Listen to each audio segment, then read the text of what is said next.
नमो नमः बच्चों। स्वागत है आप लोगों का सायन एजुकेशन सर्विस लिमिटेड पे। चलिए नेक्स्ट प्रॉब्लम पे। Acceleration of a block A varies with time as shown in figure. The value of coefficient of kinetic friction between block A and B is। तो देखिए यहाँ पे आपका दो ब्लॉक दिया हुआ है, एक ऊपर वाला ए ब्लॉक, नीचे वाला बी ब्लॉक। बी ब्लॉक पे फोर्स लगा रहे हैं और इसको मूव करवा रहे हैं। ठीक, यहाँ पे आपका एक्सेलरेशन वर्सेस टाइम का ग्राफ दिया हुआ है और बोल रहा है, क्या बोल रहा है कि आपका समय के साथ एक्सेलरेशन किसका, ब्लॉक ए का बढ़ता चला जा रहा है और ये आपका यहाँ पे जाके 10 सेकंड के बाद कम नीचे मतलब यहाँ तक पहुँच के 5 मीटर पर सेकंड, फिर थोड़ा सा नीचे आके कांस्टेंट रह जा रहा है। इससे आपको क्या समझ लग रहा है? इससे समझ ये लग रहा है कि फोर्स यहाँ पे क्या करे, बढ़ाते जा रहे हैं। तभी तो आपका मान लीजिए ये आपका एक सिंगल बॉडी मानिए, ठीक, तो ये आपका फोर्स से हम खींच रहे हैं। जैसे यहाँ फिगर बना देते हैं, यहाँ पे आपका ये बॉडी बी हो गया, ये और ऊपर में आपका बॉडी ए हो गया। ठीक, तो यहाँ पे फोर्स लगा रहे हैं, कितना फोर्स लगा रहे हैं, मान लीजिए इसका कुछ मास होगा, मान लेते हैं इसका 2 kg हो गया, इसका 1 kg हो गया। ठीक, और यहाँ पे हम बात कर रहे हैं, यहाँ पे फोर्स लगा रहे हैं, पहले 1 न्यूटन लगाएंगे फिर 2 न्यूटन लगाएंगे, तो दोनों आपका धीमे धीमे बढ़ा रहे हैं। तो एक समय आएगा जब तक ये दोनों साथ चलेगा। ठीक, एक समय यहाँ पे होगा कि यहाँ पे फोर्स आपका क्या होगा, हम एक्स्ट्रा कर देंगे तो ऊपर वाला जो आपका बॉडी है ना, वो साथ नहीं चल के क्या होगा, पीछे की ओर सरकना शुरू हो जाएगा। जैसे आप एक्सपेरिमेंट के तौर पे अपने कॉपी पे पेन रखिए, पेन को, और फिर कॉपी को धीमे धीमे खींचिए, तो पेन और कॉपी दोनों साथ साथ खिंचाएगा। ठीक, जब फोर्स आप कम रखेंगे, एक जगह पे आप ऐसा करिए कि फोर्स को बड़े मतलब नीचे वाले कॉपी को बड़े जोर से खींच लीजिए, मतलब एक बहुत एक्स्ट्रा फोर्स लगा दीजिए, तो क्या होगा, पेन वहीं रह जाएगा, आपका नीचे वाला बॉडी आपका आगे बढ़ जाता है। तो वही केस हो रहा है यहाँ पे। जब हम धीमे धीमे बढ़ा रहे हैं, फोर्स को हम धीमे धीमे बढ़ा रहे हैं, तो आपका दोनों चल रहा है। एक सर्टेन पॉइंट आता है जहाँ पे क्या होगा, आपका जो ऊपर वाला जो ब्लॉक है वो पीछे सड़कने लगेगा, मतलब इसका एक बोलिए आपका एक फिक्स लिमिट होगा जब दोनों साथ चलेगा।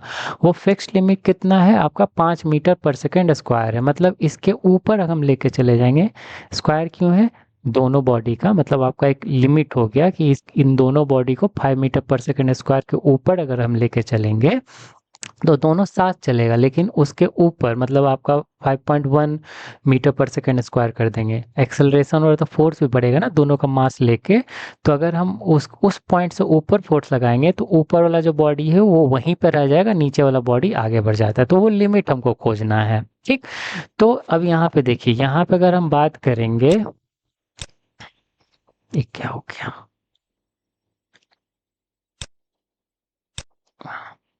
यहाँ पे अगर हम बात करेंगे, ये फोर्स हम यहाँ पे लगा रहे हैं और नीचे वाले बॉडी पे, ऊपर वाला बॉडी पे किधर किधर फ्रिक्शन लगेगा। अच्छा, इस पे एक टॉपिक बनाएंगे हम, ठीक, अच्छे से समझाएंगे। पहले इसमें भी समझ लीजिए, 3-4 केस बनता है उसमें।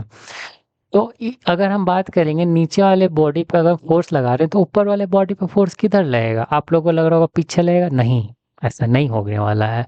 अब कलर चेंज करते हैं, देखिए, अगर हम यहाँ पे फोर्स लगा रहे हैं नीचे बॉडी पे, तो ये नीचे वाले बॉडी और इस ग्राउंड पे, नीचे वाले बॉडी और इस ग्राउंड पे आपका फोर्स, फ्रिक्शन फोर्स इधर लगेगा। ठीक, ऊपर वाले बॉडी पे कोई फोर्स लग रहा है, नहीं लग रहा, लेकिन फिर भी ऊपर वाला बॉडी आपका आगे की ओर बढ़ रहा है, तो उसको कौन खींचेगा, उसको फ्रिक्शन फोर्स खींचता है।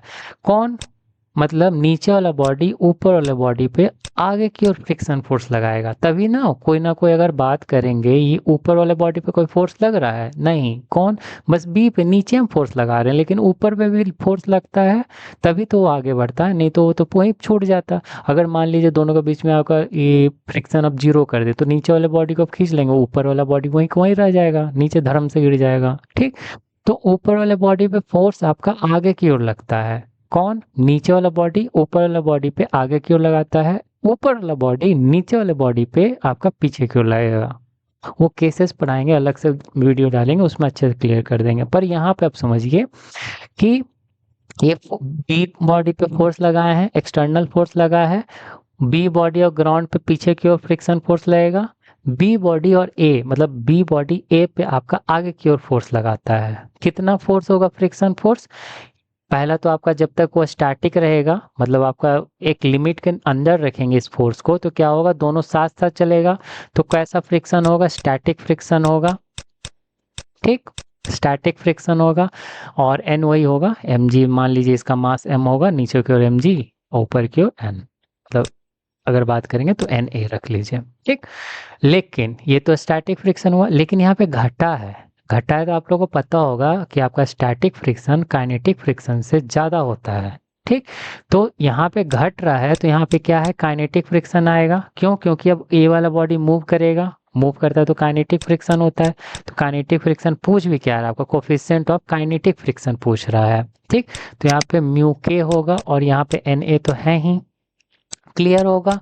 अब यहाँ पे आपका ये फोर्स, एफ के फोर्स, ये फोर्स आपका कितना लगने वाला है पता है, ये कैसे पता करेंगे, ये फोर्स कैसे होगा। इस फोर्स पे आपका क्या होगा, ये आपका बात करेंगे तो अगर हम इसका एफ बी डी बना दें, मान लीजिए हम ए बॉडी का एफ बी डी बनाते हैं। ठीक, बाहर की ओर, यहाँ की ओर आपका क्या लगेगा, ये आपका फ्रिक्शनल फोर्स लग रहा है, किस पे लग रहा है, ए पे लग रहा है। ये मूव कर रहा होगा किसी ना किसी, आपका एक्सेलरेशन पे फोर्स लग रहा है तो एक्सेलरेशन पे मूव करेगा। कि मान लीजिए ए, मतलब एक्सेलरेशन, ए बॉडी का एक्सेलरेशन कुछ ना कुछ होगा। तो summation of all forces in x direction equal to m a, यही होता है ना न्यूटन सेकंड लॉ। कितना कितना फोर्स लग रहा है, बस एक सिंगल फोर्स लग रहा है, कौन सा, फ्रिक्शन फोर्स लग रहा है। यहाँ पे मास हो गया, कौन सा मास, ए का मास। यहाँ पे एक्सेलरेशन हो गया, किसका एक्सेलरेशन, ए का एक्सेलरेशन। फ्रिक्शन फोर्स कितना आया है, अभी अभी हम पता किए हैं, म्यू के और एन ए है।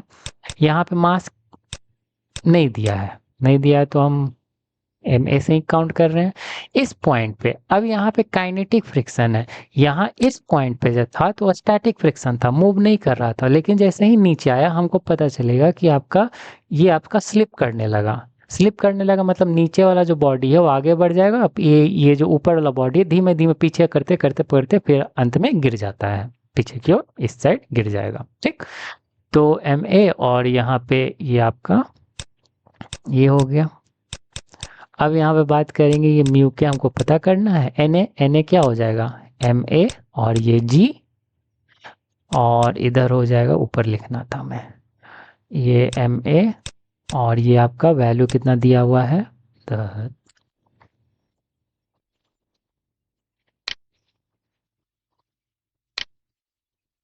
वैल्यू कितना दिया हुआ है आप, ये दिया हुआ है 4.9 दिया हुआ है। ठीक, एम ए को एम ए से कैंसिल कीजिए। यहाँ पे जी का वैल्यू कितना होता है, 10 मत बोल दीजिएगा, यहाँ पे गिवन पार्ट कुछ दिया नहीं है। तो ये आपका 4.9 डिवाइडेड बाई 9.8, दोनों को कैंसिल कीजिएगा तो आपका कितना आ जाएगा, 1/2, तो आपका 0.5 आ जाएगा। क्लियर हुआ होगा आप लोग को। ठीक, मिलते हैं नेक्स्ट क्वेश्चन में। इस पे हम एक डालेंगे, एक डिटेल वीडियो डालेंगे, अभी क्वेश्चन करवा लेना तो डिटेल में नहीं करवा सकते, इसीलिए एक डिटेल वीडियो डालेंगे, क्लियर हो जाएगा उसको ज़्यादा अच्छे से। ठीक, तो नेक्स्ट ये क्वेश्चन में मिलते हैं। अगर आप लोगों को मेरा पढ़ाया हुआ अच्छा लगा so do like and subscribe.